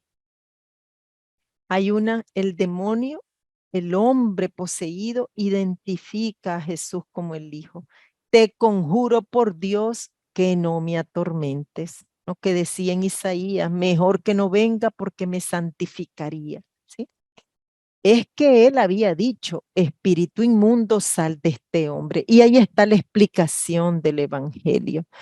Marcos y los redactores, porque nosotros sabemos que el nombre es Marcos como una tradición, pero que Marcos escribe la comunidad, los escritores van más allá de un personaje. Hay aquí una adición clara al texto. Es que él había dicho: espíritu inmundo, sal de este hombre. Hay una explicación. Y le preguntó, retoma, hay un diálogo: ¿cuál es tu nombre? Jesús ya está identificado, pero le pregunta: ¿cuál es tu nombre? Y le contesta: mi nombre es Legión, porque somos muchos. Entonces, el juego de palabras, legión de cantidad, con legión de identificación de las tropas romanas que invadieron la zona, que mantenían una ocupación militar en toda la área, al punto que habían dividido. ¿Qué hace Roma cuando llega a Palestina? Lo primero que hace es dividir la zona. Y le suplicaba con insistencia que no los echara fuera de la región. Y ahí están ya los cerdos, ¿ah? Hablando, la legión, las fuerzas del mal, perdón, hablando con Jesús. No nos eche fuera. Hay un reconocimiento del poder de Jesús. Entonces el narrador viene la narración y va dando pasos y dice: había allí una gran piara de puercos que pasían al pie del monte. Región militar. Los puercos alimentan todas esas tropas. Le suplican le suplica la legión, los demonios: envíanos a los puercos para que entremos en ellos. Y ahí está todo el juego económico militar. Y se lo permitió. Es decir, Jesús es allí el poder y el dueño, el poder absoluto. Se lo permitió. Entonces los espíritus inmundos salieron y entraron en los puercos. Y la piara, unos 2000, se arrojó al mar de lo alto del precipicio y se fueron ahogando en el mar. Y ahí los que cuidan los puercos huyen, lo cuentan por la ciudad y por las aldeas. La gente sale a ver el alboroto que había ocurrido. Y allí la narración puede terminar, pero el relato continúa y dice: llegan donde Jesús, ven al endemoniado, al que había tenido la legión, sentado y vestido y en su sano juicio, y se llenaron de temor. Es decir, comprueban ellos un cambio, una transformación en este hombre. Es llamativo que dice vestido y en su sano juicio, porque hay toda una tradición de que ese tipo de personas se desnudan, se quitan ropas, y nosotros conocemos casos de personas que tienen la enfermedad, la demencia. Nosotros hemos cuidado a personas así. Vamos a caer en la cuenta que es toda una manera de entender cómo estas personas se autolesionan a ellas mismas y se quitan vestidos y se hieren a sí mismas, etc. Entonces, ese hombre que antes había sido descrito con una gran violencia, porque ese hombre rompía, el demonio lo poseía tanto que no era posible dominarlo. Ese hombre está sentado, tranquilo, vestido en su sano juicio. Y los que lo habían visto les contaron lo ocurrido al endemoniado y lo de los puercos. Entonces comenzaron a rogarle la gente que se alejara de su término. Y al subir a la barca, el que había estado endemoniado le pedía estar con él. Esto es único en la narración de Marcos. No existe en otro texto el hecho de que Jesús no le concede que lo siga, pero le da una misión. Vete a tu casa donde los tuyos, cuéntales lo que el Señor ha hecho contigo y que ha tenido compasión de ti. Él se fue, empezó a proclamar por la Decápolis, en territorio greco-romano, empezó a proclamar todo lo que Jesús había hecho con él y quedaban maravillados. Entonces, así termina la narración, termina ubicando nuevamente a Jesús en el contexto conflictivo, en el contexto sociopolítico que evoca el mar como espacio de gran sufrimiento para la gente, como del mar, si ustedes recuerdan los salmos, la literatura del Antiguo Testamento, del mar vienen todas las fuerzas malignas, todos los monstruos marinos de los que hablan los salmos. Es la personificación del mal y del sufrimiento de la gente. Y este exorcismo va a ser comprendido por el alargamiento de las sanaciones en la hemorroísa, en la resurrección de la hija de Jairo, como Jesús le dice a la niña, levántate, y le dice, denles ustedes de comer, vayan que la niña coma. Entonces aquí Jesús es más que Elías y que Eliseo. Elías también y Eliseo resucitan, sanan, pero Jesús es más que eso. Jesús toca lo impuro, la sangre, la muerte, y Jesús demuestra un poder sobre la enfermedad y sobre la muerte. Y primero este relato le dice, va, tu hija ya fue sanada, pero llega Jesús, va, y ve a la niña y la toca. Y le dice, levántate, denle de comer. La otra parte va hablando de la multiplicación de los panes para 5,000 personas y no se puede este relato separar de todo ese contexto de Jesús. Jesús sana la sangre, la muerte, la esclavitud humana. Jesús tiene poder sobre la naturaleza, pero Jesús también tiene poder sobre el hambre de la gente. Son 5,000 personas, más que los puercos. Son las personas hambrientas, las personas que no tienen que comer, y no es comida espiritual, es comida, comida en el sentido literal. Entonces, ¿qué pasa aquí? Jesús que realiza el sentido escatológico. Y en el 45 al 51, Jesús camina sobre el mar, sobre las olas. Jesús, Yahvé, se vuelve entonces a manifestar en Jesús. Y nosotros aquí, la estructura del texto que les hablaba ya, de una estructura del texto, nosotros podemos estructurarlo de diversas maneras. Hay textos que se estructuran por la geografía, hay textos que se estructuran por el vocabulario, hay como vocábulos que se repiten en los textos.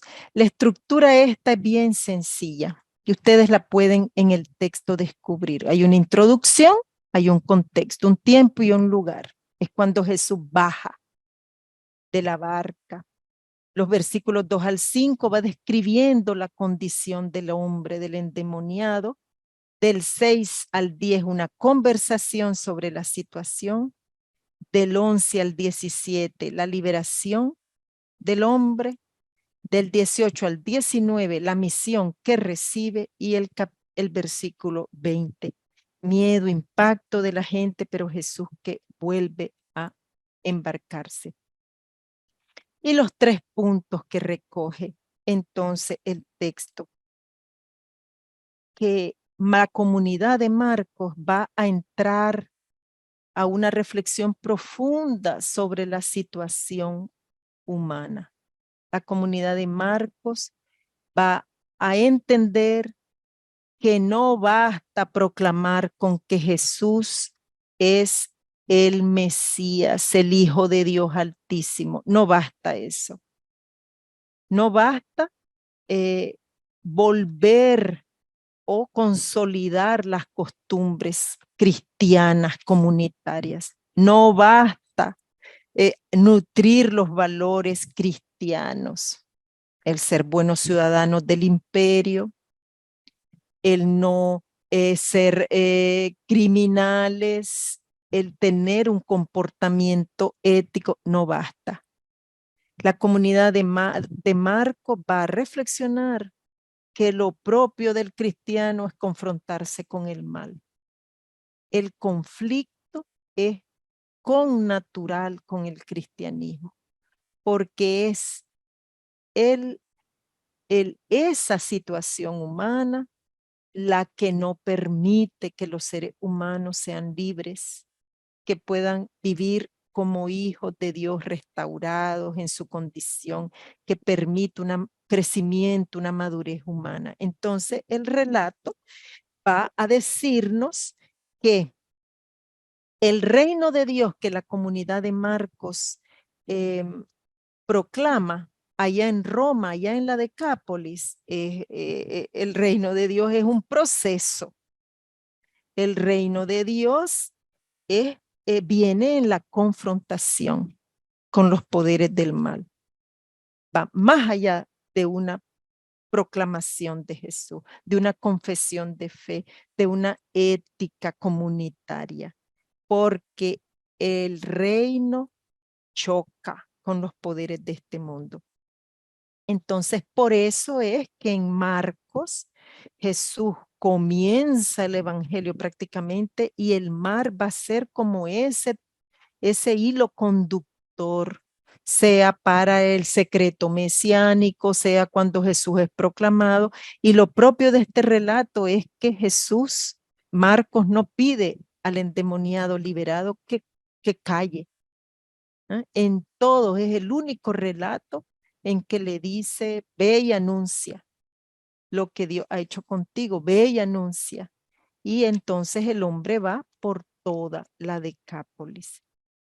Entonces, el discipulado, las comunidades de Marcos entienden que el discipulado viene en la lucha con esas fuerzas. El discipulado se materializa cuando el cristiano comprende la dinámica sociopolítica que tiene a las comunidades oprimidas. Y cuando el cristiano comprende esas dinámicas sociopolíticas, es que es el inicio de la liberación. Por eso hay que enfrentar el mal. Entonces, está lleno de símbolos. Ya voy con usted, Ana Isabel, vamos a dar un espacio. Solo quiero terminar para que las ideas no se me vayan, pero por eso es que la simbología del relato está toda esa simbología tan típica del Antiguo Testamento. El mar, el militarismo. Nosotros si vamos a ver todos los textos del Antiguo Testamento tienen que ver con poder político, ¿no? Y con poder militar. Esa franja de tierra que todavía hoy está en grandes conflictos, esa franja de tierra fue profundamente vilipendiada y peleada por los imperios de turno. Entonces, otro símbolo, la impureza, los cerdos, la impureza. Allí tenemos a todo la gente que en la Biblia, la tradición bíblica, tenía un gran sentido de la pureza. ¿verdad? Eran leyes muy judías que venían desde el siglo sexto, quinto, cuando el pueblo está en Babilonia y el judaísmo nace y se va consolidando, y que en la época de Jesús el judaísmo había caído en una serie de normas y de preceptos. El lavarse las manos, el lavarse los pies, el que no bastaba la lavada de manos, tenía que ir hasta por el codo, la lavada de mano, etcétera, un montón. Entonces, ese simbolismo de la impureza, el mal es impuro porque el mal no respeta al ser humano. Entonces Jesús por eso toca después a la hemorroísa, deja que lo toque, va donde la niña y lo toca y le dice, denle de comer a la niña. Entonces la comunidad de Marcos no tiene que estar preocupada por el templo, si tiene que comer el sacerdote, hay que estar preocupada por la niña convaleciente, por la niña que está restaurando su salud, que tiene que alimentarse, que tienen que darle una parte de alimento para que su cuerpo, su organismo vuelva a revivir. Y bien, aquí tenemos entonces el poder militar y el poder económico que han fracasado a tal punto que le piden a Jesús que se vaya, porque si Jesús se queda, la zona sume en la miseria. ¿Quién sostiene la economía de esa región? La crianza de cerdos, los militares, ¿ah? Que llegan, que comen, que van, que vuelven, que se van sustituyendo tropas y tropas. Allí está toda una cuestión entonces económica. Entonces, como final, solamente que nosotros vayamos alimentando en nosotros una interpretación que nos va a ayudar en ese horizonte pastoral. Los evangelios trabajan la dimensión pastoral. El texto tiene un horizonte común de fe en un contexto histórico político, ¿sí? Político. Y eso es lo típico. Una condición humana reflexionada en una situación, en un problema concreto. Y ahí tenemos cómo nosotros vamos a afincar, a vincular el texto en un contexto socio-histórico. ¿Ve? Claro que la exegesis clásica nos da aportes muy importantes, pero ¿cómo nosotros podemos entender entonces el contexto que hoy vivimos? Porque lo que nosotros estamos viviendo hoy son unos desafíos muy profundos. Unos desafíos, estamos viviendo un cambio de época profundo en nuestra historia y tal vez nosotros somos la generación que está viendo ese cambio de época de una manera brutal. Hoy la serie de conflictos, una tercera guerra mundial en la que estamos, que el Papa Francisco ha dicho muy bien, que es una guerra a pedazos, pero que los analistas nos dicen que es una guerra no hecha para ganar, es una guerra hecha para crear caos, polos en los que se crea el caos y cómo la condición humana nuestra está en peligro de vivir nuevamente en sistemas esclavizantes que no nos dan pauta, espacio para un crecimiento humano, un crecimiento, una madurez humana. Y de Jesús se nos va a decir en el Evangelio 3 cosas en el Nuevo Testamento, las definiciones. 1, Hechos de los Apóstoles, pasó por el mundo haciendo el bien. 2, Pablo llegó a la plenitud al hombre maduro. La plenitud es la madurez humana. Y Tito, apareció la ternura y la compasión para todo ser humano. Entonces, cómo esa dimensión de la situación humana tenemos nosotros que seguirla reflexionando en el horizonte pastoral y familiar. La cuestión económica, que estamos al borde, la mayoría de nuestros países, en una quiebra económica brutal, en una carestía de la vida que se agudizó con la pandemia, pero que se está agudizando con las guerras. Ahorita lo sentimos, las familias lo sienten profundamente, y por otro lado, unos polos de poder militar que la humanidad no ha logrado superar, el militarismo, las guerras. Entonces, ¿cómo podemos integrar este relato en ese horizonte pastoral? Porque los textos buscan crear un efecto en nosotros. Marcos buscó, y su comunidad, crear un efecto en esos auditores, en su auditorio, en nosotros. ¿Qué efecto va a crear el texto, el relato que escuchamos, como algo no lejano, sino que algo que nosotros palpamos día a día en situaciones límite? La historia del endemoniado es una historia de un ser humano en una situación límite que necesita un empuje, que necesita un diálogo, necesita un apoyo para comprender esa situación límite y que lo lleve a un nivel superior en su comprensión de ser humano, en su vivencia. Entonces, eso como conclusión del texto. Podemos sacar más cosas. Seguramente ustedes en la pastoral sacarán más cosas. Me quedan solo unos minutos, infelizmente. Vamos a tener que escuchar a algunos de ustedes si quieren hacer algún comentario al texto que acabamos.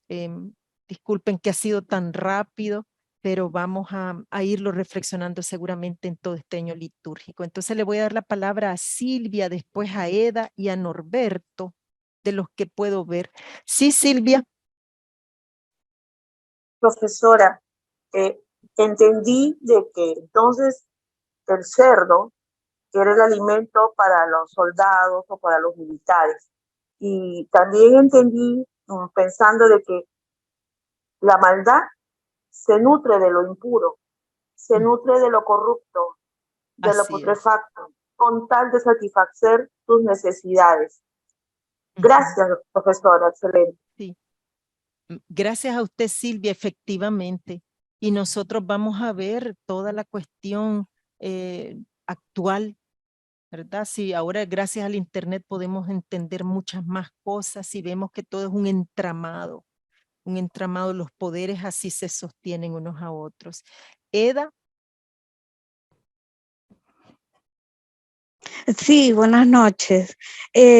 Acá con la reflexión del endemoniado que según el texto sería el primer misionero que envía Jesús. Entonces, es como una esperanza salir desde lo más bajo a una misión trascendental, que no se queda con su cambio de vida propio, que cambia y transforma la de los demás. No se puede quedar con eso, él para él. Es un envío potente de Jesús para transformar el mundo a través de esa persona nueva, ese hombre nuevo. Excelente, Eda. Excelente, ¿no? El discípulo se confronta con sus propios demonios. Los seres humanos nos confrontamos con nuestros propios demonios y a partir de allí es que anunciamos a Jesús, ¿sí? No son ángeles los que anuncian, son seres concretos situados en una realidad. Norberto. Gracias, María José. Muchísimas gracias por este aporte que nos hace en este camino. Y a todo el equipo, lógicamente, gracias por permitirnos estar acá. Dice Daniel Ruiz en su libro Padres Apostólicos y Apologistas Griegos en la epístola de Bernabé, él hace una especie de análisis de este tema de los cerdos y lo toma desde el Levítico.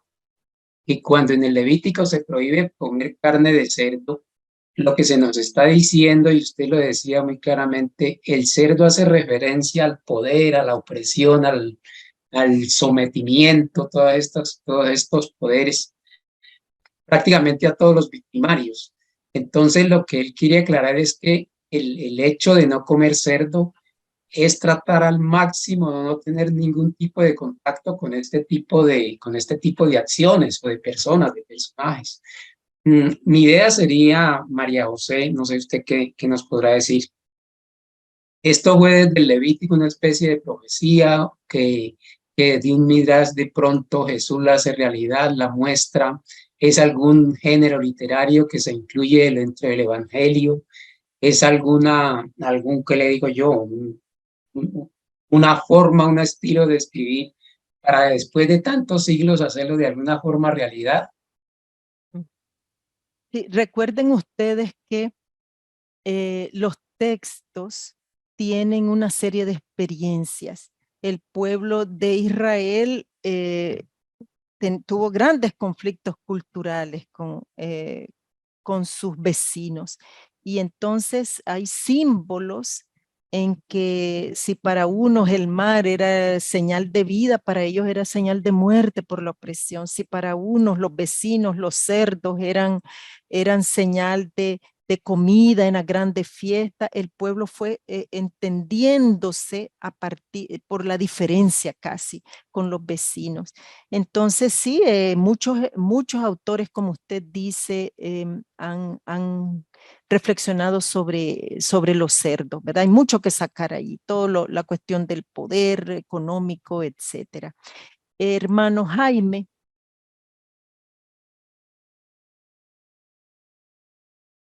Su micrófono. Su micrófono, hermano. Gracias. Estaba como esperando la vez anterior, me quedé sin intervenir. Felicitar por la clase anterior y por esta. Es muy amplio poner el Evangelio de Marcos en todo el contexto de Roma y cómo fue evolucionando las comunidades que fueron creciendo en red, cómo se influenciaron con Pablo, con Pedro. Eso es la trayectoria de mucho tiempo, desde el año 30 lo ponemos hasta el 150. Como el cristianismo, yo entiendo, bajo la inspiración del Espíritu Santo, fue iluminando todo el imperio romano, después el mundo, ¿no? Bueno, entonces eso me impresiona y no fácil de entender porque uno coge el Evangelio de Marcos y lo sigue leyendo, lo sigue interpretando, pero tiene una connotación amplísima. Sí me preocupan las preguntas que les hacemos porque son a veces muy, muy difíciles de contestar, ¿no? Más bien yo haría como un aporte. A mí me parece, y estaba escribiendo en el chat, ¿no?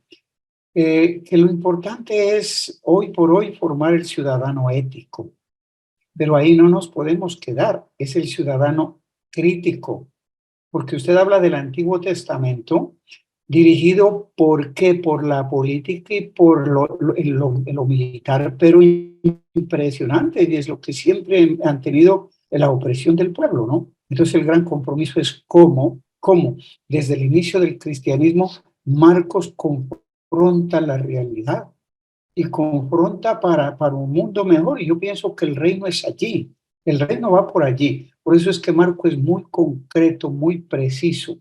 Es la labor grande la que tenemos, porque el mundo de hoy justamente requiere del Evangelio interpretado a la luz de hoy, ¿no? Para ver cómo el compromiso nuestro, y si nosotros solo formamos, yo trabajo en la educación, muchachos, buena gente, buenos ciudadanos, pero sin pensamiento crítico, pues se va a seguir viendo, y el reino de Dios es precisamente para excluir. Me llama mucho la atención toda esta, desde el capítulo 3 en adelante, que Jesús sana, cura y sana. Me impresiona, ojalá pudiéramos conversar un poquito sobre lo de la hemorroísa, la hija de Jairo. Denle de comer. porque a lo mejor al darle de comer a Talita come, al darle de comer se estaba diciendo, déjelo de meter en tanta norma, en tanta ley, en tanto Claro. puritanismo, trabajen por la vida de estas personas, ¿no? Y es un adolescente que quiere vida. Yo quedo impresionado y agradezco mucho la formación que nos están dando, ¿no? Pues yo seguiría hablando, pero yo creo que ahí es suficiente, perdón, mi intervención, ¿no? Sí, pero nos ha aportado muchas cosas importantes, sí que vamos a seguir a lo largo de estos cursos. ¿Quién más? Francisco, por ahí ya desde hace rato tiene mano Sí, levantada. Francisco. Muchas gracias, hermana, y muchas gracias también a Evicua. Un escritor como, permítame, cuando empezaba a escribir, John Pierre tiene un libro, A Jesús en su pueblo, y comienza diciendo que ya el comienzo de la buena nueva hace referencia a César Augusto, que se han encontrado los vestigios de su grandeza, y comienza con unas palabras de una lápida que encontraron más o menos por Asia Menor. Pues ya nos refleja, entonces desde el principio se puede decir, como ya nos ha expuesto usted, que ya desde el principio nos está diciendo con este poder económico romano que pues llevaba hasta llevarlos a los extremos, a los más pobres, y sufriendo ante ellos, mientras otros sufrían con más riquezas, mientras que la gente más pobre sufría, ¿no? Como el texto que nos acaba de hablar, de los endemoniados de Gaza, ¿no? Él hace un paralelismo al entrar, nomás anunciar, dice, esto se parece como a este anuncio que tenía el César Augusto ya en el siglo XII antes de Cristo. Ya se había mencionado algo más o menos al principio del comienzo del Evangelio de Marcos. Muchas gracias por su presentación. Gracias a usted, Francisco. Menacho.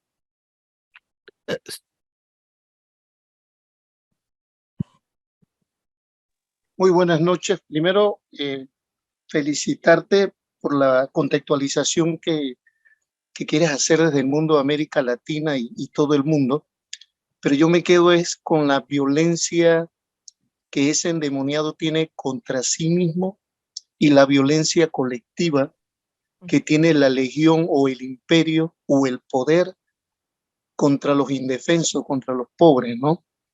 Y eso me impacta porque me contextualiza en una situación que vive el mundo. A veces muchos de nosotros no queremos ver esa violencia que se le da al discapacitado, violencia que se le da al marginado, a la mujer, y violencia que produce el poder. Yo creo que yo me quedo con eso, me encantó y lo intentaste contextualizar, que no escapa nadie de esa realidad. Gracias, de verdad. Gracias a usted, Menacho. Es que la pobreza lleva al autolesionismo, Menacho. Uno entra en familias pobres, esa destrucción de todo horizonte, y hay un sufrimiento muy profundo y un sufrimiento que es violencia, ¿no? Entonces, nos toca acompañar esas realidades cuando uno pues llora porque cada día vienen 10 niños amputados en Gaza, porque van 20 y pico de miles y muchos desaparecidos que también son muertos. Entonces, las guerras generadas también en otros países y esa violencia de nuestras grandes ciudades. Entonces, ahí entendemos el evangelio también, ¿verdad? Que nos da fuerzas para acompañar esas situaciones. Agnes y también Álvaro, Pedro, yo creo que ya son los últimos. Sí, terminamos. Con Agnes terminamos. Adelante, Agnes. Terminamos con usted. Buenas noches. Dios bendice su vida. Muchas gracias. La presentación me abrió muchas luces porque yo tengo una implicación personal con ese texto de Marcos, porque yo siempre he creído que el pecado es, o la situación del pecado es una cuestión social, pero también es una cuestión personal, ¿cierto? Tiene unos elementos. Y yo tengo una implicación personal porque tengo una implicación con el submundo del pecado. Entonces, por ejemplo, yo veo en nuestras sociedades cuando el texto me habla del sepulcro, de los sepulcros donde están, yo en la sociedad encuentro muchos sepulcros, o sea, muchos escondederos no solamente de los pecados de cada uno, sino de los pecados sociales, ¿cierto? De todas estas circunstancias de poder, de miseria, donde prevalece por ejemplo, el trabajo injusto, donde la gente tiene que comer, o sea, tiene que trabajar demasiado para comerse un mínimo, donde detrás de todos esos sepulcros blanqueados tapamos el pecado, ¿cierto? Eso me llama mucho a mí la atención. Y cuando hay una cosa muy tesa es, y eso se lo quiero preguntar, si es que yo lo estoy viendo tenaz, es que cuando en el texto es claro que estos demonios reconocen a Dios y además reconocen la potestad de Cristo frente a ellos y cómo le tienen temor. Hay una cosa que a mí me cuestiona mucho y es que ¿qué tanto nosotros reconocemos que tenemos en la experiencia de Jesús la solución a las circunstancias sociales? ¿Qué tanto reconocemos nosotros eso? Yo siento que no, pues a mea culpa, perdóname Señor, pero yo siento que a nosotros el miedo nos puede más y a veces no reconocemos en Cristo la solución o la vía precisa para poder transformar nuestras propias condiciones, ¿cierto? Tenemos que esperar a que Jesús salga y se nos meta por el camino y hasta qué punto nosotros somos como, viéndome yo misma como el poseído, hasta qué punto nos vemos a nosotros mismos o tenemos que esperar caer en el fondo. Tenemos que esperar caer en el fondo y no vemos eso. Y yo lo digo porque yo tengo una experiencia difícil con un hijo que es adicto y no ve el fondo. Entonces, y además de eso, creo que yo tampoco veo el fondo para sacarlo de donde está. Y no reconozco suficientemente eso. Entonces, o sea, no sé si es una prefiguración mía mental o voy por buen camino. Muchas gracias. Allí, para terminar con usted, Agnes, y disculpa a los demás que querían hablar y el tiempo se nos fue. Oyendo su reflexión es donde yo digo que nosotros deberíamos estar sentados escuchándolos a ustedes, porque usted ha resumido de una manera magistral ese límite, la vida viviendo de la muerte, la vida que vive en los sepulcros y ese conflicto profundo que acompaña a todos nosotros los seres humanos, a unos más que a otros, y ahí está el impacto que Jesús tiene en su situación. Los poderes se conocen entre ellos. Ahí va el poder del mal que conoce a Jesús, porque los poderes se conocen, los poderes se reconocen. Y yo creo que con esa reflexión nos quedamos, Agnes, de que este texto pues siga acompañando nuestra vida y siga dándonos fuerza, porque necesitamos hoy más que nunca esa claridad de reflexión para ver cómo en nuestra vida vamos enfrentándonos con esas fuerzas límite que nos impiden a veces una vida más serena y más feliz en todas esas realidades que vivimos. Entonces, gracias a usted, gracias al grupo y que tengan muy buenas noches. Gracias por todo. Buenas noches, profesora. Muchísimas gracias por su tiempo y su exposición y muchísimas gracias a todos. Buenas noches. A los que preguntaron si se iba a dar un certificado, me dijo Padre Manuel que a los que estén presencial en todas las sesiones, se les puede dar el certificado y el costo sería de $30, pero ya les dirá él más cuando regrese. Muchas gracias, buenas noches. Buenas noches.